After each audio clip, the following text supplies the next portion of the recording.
My wife did not even wait 48 hours after my death before she went running back to her high school sweetheart. While I was missing and no one knew if I was dead or alive, she just sneered and asked what kind of games I was trying to play this time. When the call came in to identify the body, she actually expected to see a look of defeat on my face, as if my little scheme had finally blown up in my face. Little did she know that I had already been dead for several days by the time they found me. As the clock struck midnight, I sat there staring at the birthday cake on the kitchen table while the light blue frosting began to sag and melt away. The single candle had long since burned down into a charred puddle of wax, and my birthday simply slipped away into the silence. I dragged myself over to the table to look at the cake that everyone had forgotten before taking a lonely bite. I whispered a happy birthday to myself in the quiet room. I dumped the entire thing into the trash can without another thought. It was well past midnight when she finally walked through the front door, and I looked up at her to say that she was home at last. Olivia gave me a frigid look with her brow furrowed in total annoyance as she asked if I was capable of doing anything besides getting drunk. I swirled the bourbon in my glass and gave her a faint smirk while telling her that drinking actually served a purpose. I stumbled toward her and suggested that she take a sip of the whiskey because it was a lot better than she thought. I held the glass up to her lips, but she narrowed her eyes and slapped my hand away before telling me that I needed to go to bed. She hit me hard enough that most of the bourbon splashed onto the floor, and the shock of it actually cleared my head for a moment. I set the glass down and turned to face her directly so I could tell her that it was my birthday. Olivia's expression flickered for a split second when she heard that, but she quickly masked it with her usual cold indifference. I told her that since it was my birthday, I really ought to have a gift, and I sighed before saying that if she would not give me one, then I would give her one instead. I looked up at her and pulled a set of papers out of the side table drawer, then tossed them onto the coffee table while announcing that this was her present. She looked down at the cover, and the words divorce agreement stared back at her with painful clarity. Olivia frowned and asked me in a low voice what kind of game I was playing this time. I asked her if she had been miserable all these years being trapped with me after our families forced us into this marriage. I told her to go back to that high school sweetheart she was still dreaming about. I pressed the papers into her hands and gave her a light kiss on the forehead before she could even react. She shoved me away immediately, and I nearly lost my balance for a moment. I looked down and told her that it was a real shame that we had ended up like this. I remarked that it seemed we were never meant to go the distance in this life. Olivia responded in a voice as cold as ice that if I had realized that years ago, we would not have spent so much time making each other miserable. I admitted that it was all my fault, and I managed a weak smile before saying that perhaps death was the only way to pay for my mistakes. Olivia gave a mocking laugh and asked if I really thought I had the courage to end it. I paused for a moment and whispered that if I died, I promised not to love her in the next life. Olivia told me to wait until I was actually dead before making such claims, and she turned to walk away. She slammed the door behind her, and just like that, she was gone again. The smile slowly disappeared from my face because she still hated me with everything she had. I gave a self-deprecating laugh as I sat back down on the sofa and pulled one last document out of the drawer, which was my medical report. The words terminal cancer were printed clearly on the final page of the file. I closed my eyes and sat in the silence for a long time before opening them and ripping the entire report into tiny pieces.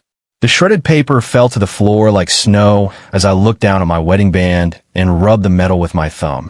I eventually slid the ring off my finger and set it quietly on the table. I packed up all my belongings early the next morning and tossed them into the back of my car without even eating breakfast. I drove straight out of the driveway and left that mansion behind me for good. I kept driving until the city skyline disappeared in the rearview mirror, and I soon reached the coastal highway. I rolled down the window to let the freezing sea breeze whip through the car and toss my hair into a mess. I whispered a final goodbye to Olivia in the wind. I yanked the steering wheel hard to the right while letting go of the wheel and flooring the gas. There was a deafening crash as the car slammed into the rocky cliffside at full speed. The front of the car crumpled instantly into a heap of twisted metal, and a pool of dark red blood began to seep out from beneath the driver's seat. My body was dead, but my consciousness remained tied to this world for some reason. I had truly believed that death would finally erase me from Olivia's life, so we could be even at last. I did not know why my soul continued to linger by her side. I drifted through the 60th floor of Miller Global and into her private office. She had taken over the company after her parents died in a car crash. I followed her assistant as she carried a cup of espresso into the room and set it on the desk. The assistant informed MS Miller that her video conference was scheduled for 9:30 and that the briefing materials were already on her desk. Olivia gave a brief nod, but that was when I noticed something was missing from her hand. Her wedding ring was gone. She had never taken it off despite how much she despised me over the years. I saw that her ring finger was bare today, and only a faint red mark remained where the band used to be. I remembered then that we were divorced, and there was no reason for her to wear it anymore. My chest felt tight, and I experienced a sudden wave of suffocation as if a pair of hands were squeezing the life out of me. I realized then that the heart still hurts even after you become a ghost. When noon rolled around, I found myself checking the time out of habit. For 5 years, I had never failed to deliver lunch to her office regardless of the weather. But the delivery man was gone today. Her assistant Heather seemed to notice the change as well, and she quickly opened an app to order lunch for Olivia. The food arrived half an hour later, and Heather told Ms. Miller that her lunch was ready. She set the bag down on the desk and then stepped out of the office. Olivia finished her paperwork before opening the container, and she frowned almost immediately. She took a single bite and seemed to realize right away that the flavor was off. She forced herself to eat a little more before pushing the food aside. Her phone suddenly buzzed on the desk, and I saw a name on the screen that I knew all too well. She kept her eyes on the documents while answering the call, and a man asked her if she was finished with work for the day. Olivia glanced at the screen, and a faint smile touched her lips as she told him that she was just about done. He invited her out for dinner that night. She looked at the piles of work on her desk for a moment before softly agreeing to meet him. She worked through the rest of her files at lightning speed before grabbing her things and leaving the building. Her car eventually came to a stop near the entrance of the Continental Hotel. Jerry Crawford adjusted his blazer and stood by the entrance with a wide smile as he watched her step out of the car. Olivia walked toward him and asked if he had been waiting there for a long time. Jerry reached out and pulled her into a casual embrace while telling her that he had just arrived as well. I saw her body go rigid for a moment, but she managed to relax into his touch after a second or two. They headed into the French bistro on the 3rd floor of the hotel together. Jerry pulled out her chair like a perfect gentleman and proceeded to order all of her favorite dishes without even looking at the menu. I watched from the sidelines and felt a mixture of mockery and sadness. Olivia had never once ordered a meal for me, and I was always the one desperately trying to please her by putting food on her plate and waiting for a scrap of her attention. She used to tell me to have some self-respect and stop wasting my energy on her in that freezing tone of hers. Jerry seemed to be in high spirits, and the smile never left his face. Gourmet dishes were put on the table by the waiters, and he was the picture of elegance as he continued to put food onto Olivia's plate. Olivia looked up at him and asked if he was feeling any better. Jerry sliced into his steak and told her that he was doing much better and that his stomach only acted up when he skipped meals. She mentioned that she did not remember him having stomach issues back in college. Jerry stopped what he was doing and looked her in the eye to tell her that she had taken such good care of him back then that he never had the chance to get sick. Olivia looked down and said that it was not her taking care of him. Jerry set his silverware down and frowned while remarking that Lucas had stolen 5 years of her life, just as he had forced himself to waste 5 years with someone else. He said that they both knew you could not force love and that they would have been together 5 years ago if I had not interfered. I thought to myself that it was all my fault, but now I was finally gone and they could have exactly what they wanted. Olivia seemed to be lost in her memories of the past. All of the bad memories from 5 years ago came flooding back to her, and a look of genuine guilt washed over her face as she apologized to him. Jerry stood up and led her over to a quiet corner where he leaned in and told her not to blame herself. He insisted that the Thompson family had used their influence to tear them apart against their will. He said they were nobody back then and did not have the strength to fight back. He stared at her face and then at her lips as he slowly leaned in closer to her. Olivia suddenly turned her head away to avoid his kiss. I could not help but wonder what was going through her mind at that moment, or why she had reacted that way. I wondered if she was still thinking about my warnings because I had told her to stay away from other men after we got married, since none of them were good people and only I truly loved her. I gave a bitter smile and shook my head at my own arrogance, because there was no way she actually cared about anything I'd ever said. Jerry looked awkward as he pulled back and stood up straight again. He apologized and said he had forgotten she was married, but she corrected him by saying they were divorced. She instinctively touched the empty spot on her ring finger as she said it. The ring was gone after 5 years, but the pale mark it left behind was still there. Jerry looked completely shocked as he asked her if they were really divorced. I noticed the tiny smirk that crossed his face for a split second. She sat back down and pulled him toward the table to confirm that it was over. Jerry smiled and covered her hand with his own while telling her how happy he was that she did not have to force herself to be with me anymore. He squeezed her hand and suggested that they celebrate such a wonderful occasion. Olivia did not seem to care and told him it was not a big deal. She said there was no need to celebrate, but Jerry got louder and his voice was full of excitement.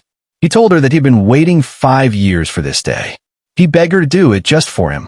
Olivia finally gave in because she did not want to ruin his mood, and she nodded her agreement to his plans. The 8th floor of the Continental Hotel was a glittering palace where all the Boston socialites liked to hang out. They finished their dinner and headed straight up there.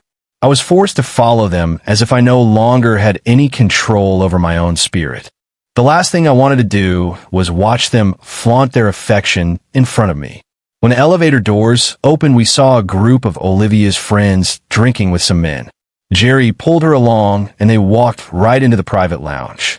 The music was so loud it was physically painful.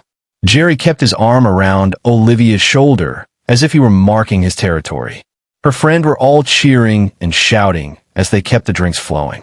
Every time a glass was empty, someone refilled it immediately, and by the end of the night, Olivia was so drunk she could barely stand. She squinted at her watch and mumbled incoherently that it was already midnight and she had to get home. She complained that Lucas never let her stay out late and that he was always so controlling and annoying. Jerry was standing right next to her, and his expression soured as he overheard her muttering. He put an arm around her waist and whispered to her that she was divorced now and that no one was ever going to tell her what to do again. He told her that she did not have to follow any rules anymore, and that she could drink as much as she wanted and stay out as late as she liked. Olivia closed her eyes and laughed while repeating the word divorce over and over again. She kept saying they were finally divorced, and seeing her so happy about her split made me feel a cold void in my chest. I had given her everything for years, and yet I never received even a shred of love in return. She stumbled forward and grabbed a drink from someone nearby, then tilted her head back and down the whole thing at once. Wine spilled from the corner of her mouth and trickled down her neck while leaving a messy trail across her skin. Jerry stared at her with a hungry look in his eyes as he watched her in her drunken state. Jerry finally stepped in and told everyone that she had had enough for one night. He announced that Olivia was too drunk and that he was going to take her somewhere to sleep it off. He helped her out of the lounge, and they walked toward the exit. She just leaned against him with her eyes half closed as they got into the elevator and headed up to the 60th floor. He told her to be careful as they walked down the hall, and he stopped at a door at the very end. He used a key card that he had clearly prepared in advance to open the door. He guided her into the room, and I panicked at the thought of having to watch whatever was about to happen next. It felt like a sick and twisted form of punishment to be forced to watch them. They walked into the suite, and Jerry helped her sit down on the edge of the bed before reaching out to help her out of her blazer.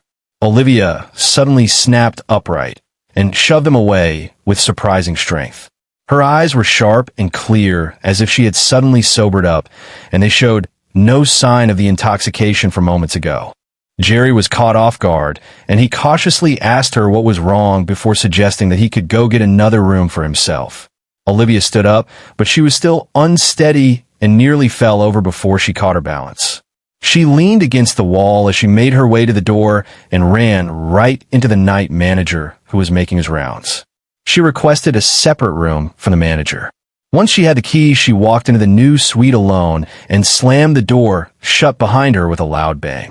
I could not wrap my head around her behavior because this was supposed to be exactly what she wanted. The affection in Jerry's eyes died out and was replaced by a simmering rage. He muttered under his breath that even though she was divorced, she was still acting like she belonged to her ex-husband.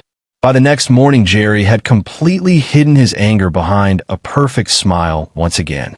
He held Olivia's hand as they walked out of the elevator and into the lobby. They had just stepped into the crowded lobby when they ran into a face I knew very well. The hotel was bustling with guests and staff in the middle of the morning rush. Jerry and Olivia both turned to look at a man standing nearby, and they offered him polite smiles. It was the front office manager and my oldest friend, Kevin Olson. I desperately wanted to run over and tell him to stay out of this whole mess. But I simply drifted right through his body when I tried to approach him. I was reminded once again that I was nothing but a ghost. Kevin stood tall in his perfectly tailored black suit. His eyes were like ice as he stared at the two of them. Kevin sneered at Olivia and remarked that she certainly knew how to balance her life with one man at home and another in public. Olivia's expression went dark, but she did not say a word in her defense. Jerry dropped his smile instantly and stepped in front of her to shield her from Kevin's gaze. Jerry told Kevin that this was a private matter and that he had no right to interfere. He brought up how the Thompson family had forced the marriage 5 years ago. He claimed that they would never have been separated if I had not stood in their way. He added that I was a nobody now who could not offer Olivia anything of value. He called me a worthless moocher who lived off of his wife. Kevin just looked at Olivia and mocked the idea of me being a stay-at-home husband who lived off her success. Kevin pointed out that I had given up my entire career for her, and Jerry told him to shut up. Jerry insisted that he knew Olivia's character and would not let anyone insult her. Kevin laughed and asked what right Jerry had to stop him since he was nothing more than the other man in this situation. Jerry gritted his teeth and argued that he was there first and that I was the intruder. Kevin just laughed and reminded him that Jerry was the one who had abandoned her to chase after a wealthier woman years ago. He reminded Jerry that he had dumped Olivia to move abroad with an heiress. Jerry looked at Olivia nervously and tried to claim that my interference was the only reason he had left her. Kevin told him he had the story backwards in a freezing tone. He said that 5 years was long enough to train even a dog to be loyal. He said that I had given Olivia my heart and soul for 5 years, only to end up being treated like garbage. He lamented that at the end of the day, she could not even look me in the eye. Kevin looked Olivia in the eye and said he hoped she really did not love me. He warned her that she would spend the rest of her life regretting what she had thrown away once she finally woke up. I looked at my friend defending me and remembered that he was the one who had to identify my body. I could still see him breaking down in the hospital hallway when he saw me lying there cold and lifeless. I wanted so badly to tell him to stop wasting his breath on her because she did not care. Kevin was so furious that he looked like he wanted to kill them both right then and there. I knew that he was filled with resentment toward me for being so weak and toward her for being so ungrateful. Olivia looked at him with a gaze as cold as ice and told him flatly that she did not love me. Kevin sneered and told her that he hoped she would remember those words when the regret eventually caught up with her. He balled his hands into fists and stormed away without looking back. Olivia drove back to her office and dove into her work despite the pounding headache from the night before.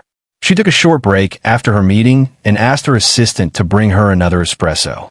While she waited for her coffee, she took out her personal phone, which had been silent all night long. I leaned in close to see what she was looking at. Jerry had texted her about dinner that night, but she sent him a message saying that she was busy and would have to reschedule. After she sent that text, she started scrolling through her old messages and call history over and over again. She seemed to be searching for something or waiting for someone to reach out. She sat in silence for a few minutes until Heather walked in with her drink and noticed something strange about her boss's expression. Olivia glanced at her phone one last time before looking up at Heather and casually asking if Lucas had called the office. Heather was stunned by the question, and she told her no. Olivia looked back down at her desk and said nothing else while Heather stood there looking completely confused. I realized that was probably the first time she had ever asked about me. I had spent our entire marriage being the one chasing after her every single day. Olivia finished her coffee and went back to her files. Heather ordered a takeout lunch for her at noon, just like any other day. Olivia only took 2 bites before she frowned and asked where the food was from. Heather told her the name of a local restaurant and offered to get her something else. Olivia asked if this was the same place they always ordered from. Heather said it was not the same place, and Olivia told her never to order from there again. Heather wanted to say something in response, but she did not dare to speak up. Olivia gave her a cold look and asked if there was a problem with changing the order. Heather hesitated for a moment before she finally decided to tell her the truth. She explained that all of the previous lunches had actually been delivered by Mr. Thompson. She admitted that he had been bringing them every single day for years and that he was always perfectly on time. She said he was worried she would not eat if she knew the truth, so he had begged her to keep a secret. Heather apologized for keeping her in the dark and said she should not have lied. It was true that she would refuse to even touch anything I made if she knew it came from me. I eventually changed my approach and tried to make my efforts invisible so she would at least benefit from them. I had given up on her loving me, but I still wanted her to accept some small part of my devotion. She had probably just gotten used to my cooking over the years, and the sudden change in flavor was jarring to her. Olivia sat there in total silence after hearing the truth. She simply waved Heather away and wanted to be left alone. Olivia stared at the takeout container with a strange look on her face. The restaurant food was not bad, but it was uninspired compared to the meals I prepared. I had spent hours making sure everything I cooked was perfect and beautifully presented for her. My food had a warmth to it that this store-bought lunch lacked. She checked her phone one more time, but there were still no new messages. She flipped it over on her desk and went back to work. By the time she finished her work for the day, it was already late at night.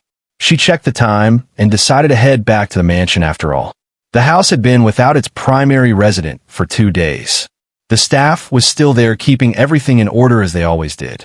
The butler looked relieved when he saw her walk in, and he told her that he would have the kitchen staff start on her dinner right away.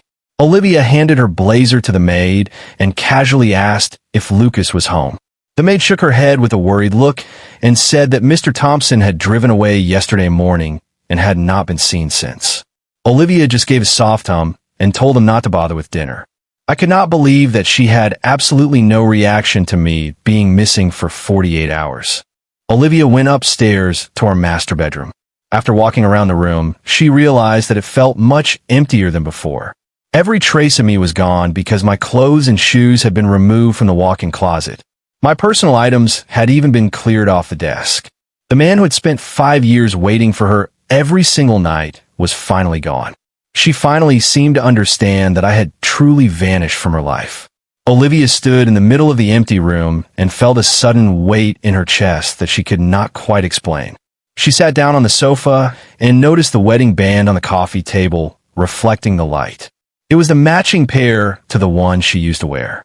She picked up the ring, and for a second, I saw a ripple of emotion break through her calm exterior. She gripped the metal tightly and looked completely lost for a moment. She might have been thinking that I had finally given up and left her for good. The following morning, she went back to her office, and Jerry showed up right in the middle of her strategy meeting. Olivia went back to her office after the meeting and found Jerry waiting for her, even though he did not have an appointment. She was surprised to see him and asked why he was there. Jerry set a cup of coffee down and joked that he had to come in person since she was too busy to answer his text yesterday. Olivia sat back down and sighed at the mountain of paperwork on her desk while telling him she would be a while. Jerry was being perfectly patient and said he did not mind waiting for her. An hour slipped by while he sat there waiting for her. Olivia finally finished her work and got ready to head out to lunch with him. Her phone suddenly started ringing, and she stared at the screen without answering it. It was her personal line, and only a handful of people had the number. The voice on the other end was icy when the caller identified himself as Kevin Olson and told her she needed to come down to the precinct immediately. Olivia asked what was going on in a quiet voice. She and Kevin had never had any reason to talk unless it was about me. Kevin's voice remained cold as he told her that Lucas Thompson's body was ready for cremation and that they needed her signature on the paperwork. The law required a family member to authorize a cremation. Both of my parents were gone and Olivia was the only family I had left. We had signed the papers, but the divorce was not finalized yet. She was still legally my next of kin. Her eyes narrowed as she asked him to repeat what he had just said about a cremation. Kevin lost his patience and coldly repeated that he needed her to sign the papers so they could cremate the body. Olivia did not believe him for a second and asked him if he thought this was some kind of sick joke. Kevin told her to come see for herself, and then he hung up. Olivia gave a sarcastic smirk and remarked that I had finally come out of hiding after 2 days of games. Jerry came over to ask who was on the phone. She looked at him with an apologetic expression and told him that something had come up, so they would have to cancel lunch. Jerry looked disappointed for a second, but he quickly masked it with a smile and said that work came first. She agreed and headed down to the garage, then drove straight to the police station. She was perfectly calm and indifferent when she walked through the doors. She was convinced that Kevin and I had cooked up some elaborate plan to trick her into coming back to me. She expected to walk in and see me looking smug because my plan had worked. But the reality was nothing like that. When she walked into the station, she saw Kevin standing with a group of officers, and his face was twisted with uncontrollable grief. Olivia walked up to them with a frown, but Kevin did not even look at her as he told the officer that she was the wife and would be signing the papers. His voice was incredibly hoarse when he spoke to them. Olivia asked them what was going on in an annoyed tone. An officer simply looked at her and offered his condolences. Olivia was stunned for a second as the weight of those words began to sink in. The officer told her that he would take her to identify the remains. She followed the officer down the hall, and I drifted along beside them with a strange mix of anticipation and dread. I desperately wanted to see her face when she saw my body, and I wondered if she would feel even a second of genuine sadness. We walked into the morgue and saw a single metal table with a body on it that was covered from head to toe by a white sheet. The officer explained that the body had been there for 2 days and the summer heat was causing the wounds to decay while the bruising darkened. He added that they needed to proceed with the cremation quickly before the smell became an issue. Olivia repeated the word remains with a confused look and said she did not understand what he was talking about. The officer lowered his voice and explained that her husband had been killed instantly in a car crash 2 days ago. The news hit her like a physical blow. Olivia stood there completely stunned as her hands balled into tight fists at her sides. She whispered that it could not be true because she refused to accept any of it. The person lying on that metal table was me. Olivia slowly walked toward the table with her hands shaking, and she finally reached out to touch the white sheet. She hesitated for a moment before she slowly pulled back the fabric to reveal my face. She stood there for an eternity, simply staring at my face, which was familiar to her as part of her own soul. She seemed to be in a total state of shock. She did not say a single word as she looked down at me. She remained as cold and emotionless as she had always been in life. Olivia finally spoke and asked in a low voice if it was a suicide. Kevin gave a bitter laugh and said that she had stabbed me in the heart first, and then the disease had finished the job. He said I was a dead man either way. He reminded her that I had been nothing but good to her and that I had never betrayed her once. He said she viewed my love as a cage, but the reality was that I was just a pawn who had to bear the brunt of all her anger toward our families. Olivia stood there in a daze with her eyes cast downward as she looked at the confirmation forms. Her expression shifted for a moment before she finally picked up the pen and signed her name. She watched as they wheeled my body into the furnace, and the orange flames slowly began to consume what was left of me. When the cremation was finished, the staff brought out my ashes in an urn. Kevin reached out to take them, but Olivia suddenly stepped in and grabbed the urn first. She clutched the urn to her chest and gave Kevin a sharp look as she told him that I was her husband and she would be handling my final arrangements. Kevin told her it was not necessary, and he tried to take the ashes back from her. Olivia hugged the urn tighter and stepped away from him while repeating that I was her husband and she was in charge. She put a lot of emphasis on the word husband again. She took my ashes back to the mansion and carried them up to the bedroom. She looked exhausted, and her hair was a mess after her sleepless night. She sat in silence for a few minutes before picking up the urn and heading back out of the room. She lost her footing on the stairs and tumbled down several steps before hitting the floor. She instinctively protected the urn as she fell because she did not want it to get damaged.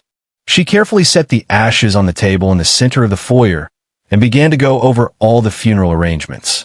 Lucas Thompson was to be buried the next morning, and there was still a lot of work to do before then. Kevin showed up at the house at the crack of dawn.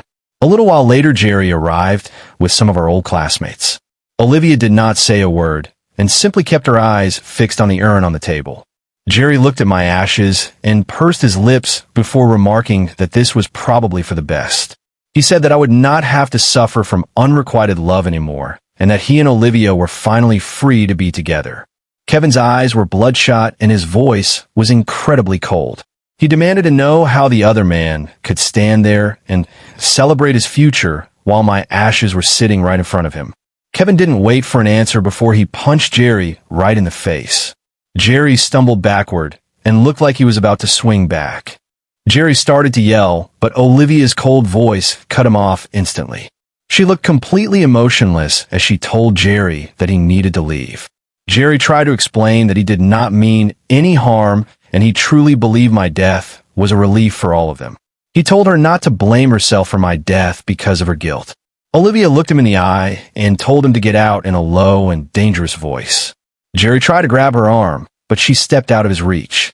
Kevin and Olivia then spent the rest of the day finalizing the plans for the service. The staff brought out plates of food and set them on the table. As Olivia looked at the dishes, she was suddenly reminded of the home-cooked meal she had eaten for the last 5 years. She looked up at our wedding portrait on the wall and stared at the gentle smile on my face. She whispered apologies over and over again while she sat down on the floor and buried her face in her hands as her shoulders began to shake with silent sobs. I wondered if she was remembering my words because I had told her she could not betray me after we were married and needed to keep her distance from other men. That was the reason she had always come home on time every single night. I wondered if she finally remembered all the little things she had ignored over the years. For our first anniversary, I had made her a custom photo album. On her second birthday, I had traveled all the way to her hometown to learn how to make her favorite childhood snacks from a street vendor just so I could cook them for her. On her third birthday, I made her longevity noodles and brought them to her office at midnight. Her fourth birthday had been completely forgotten after she told me she was too busy to come home. She could not even remember what she did for her birthday that year. The truth was that she had not spent a single minute of it with me. Jerry had called her that day, and she did not hesitate to go see him instead. I watched her stand up and go to the cabinet to pull out the photo album I had made for her years ago. She flipped through the pages as if she still could not believe that a man who was once so alive was now nothing but a painful memory. A light rain began to fall on the day of the funeral. Kevin arrived early and stood silently by the grave with a black umbrella. The mourners began to leave around noon until only Olivia and Kevin were left standing by the burial site. Olivia's expression was impossible to read as she stared at the grave. She finally asked when I had been diagnosed with cancer. Kevin stepped forward and wiped the raindrops off my picture with his sleeve. He told her that I had collapsed during dinner a week ago because of the sudden pain. He explained that he took me to the hospital and I received the diagnosis the day before I died. He mentioned that I had called him that night and said some very strange things. Kevin paused for a second before telling her that I was more afraid of her indifference than I was of the cancer. Olivia did not even remember the drive back home. She walked past everyone in the house and went straight up to the bedroom. There was nothing left of me in the room. Olivia collapsed onto the bed and felt a crushing weight in her chest. She felt around the side of the bed and discovered a USB drive that I had hidden under the pillow. She plugged the drive into her laptop and found a collection of videos and journals that were all about her.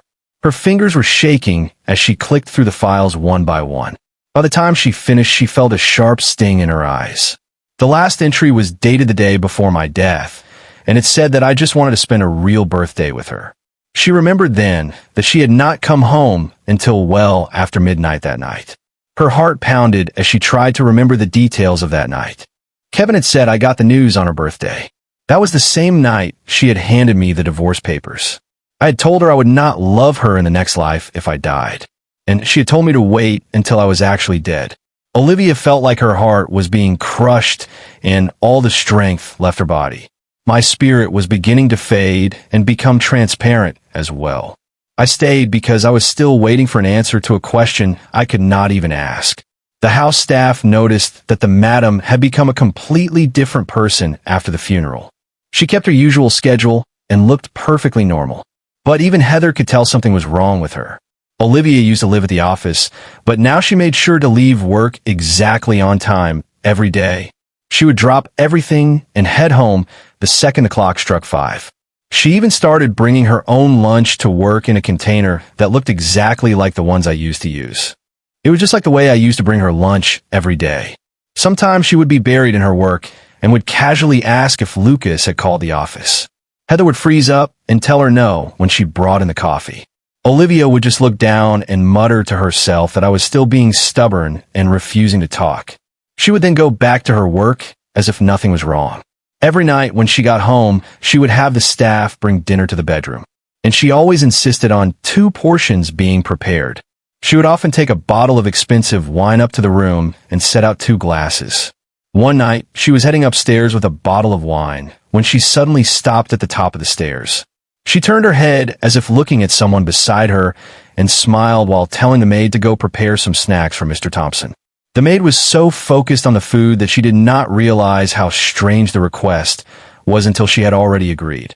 She suddenly realized the madam was asking for food for a dead man. The maid tried to speak, but Olivia just stood there clutching her wine. Her gaze stayed on the empty space beside her as she hummed a soft response.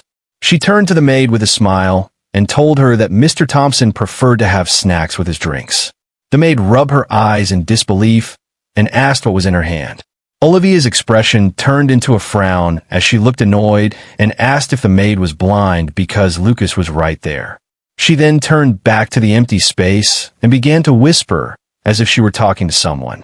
She whispered that she knew it was not the maid's fault and said it was a shame that no one else could see me standing there. Aside from these strange moments, the house seemed to be functioning normally.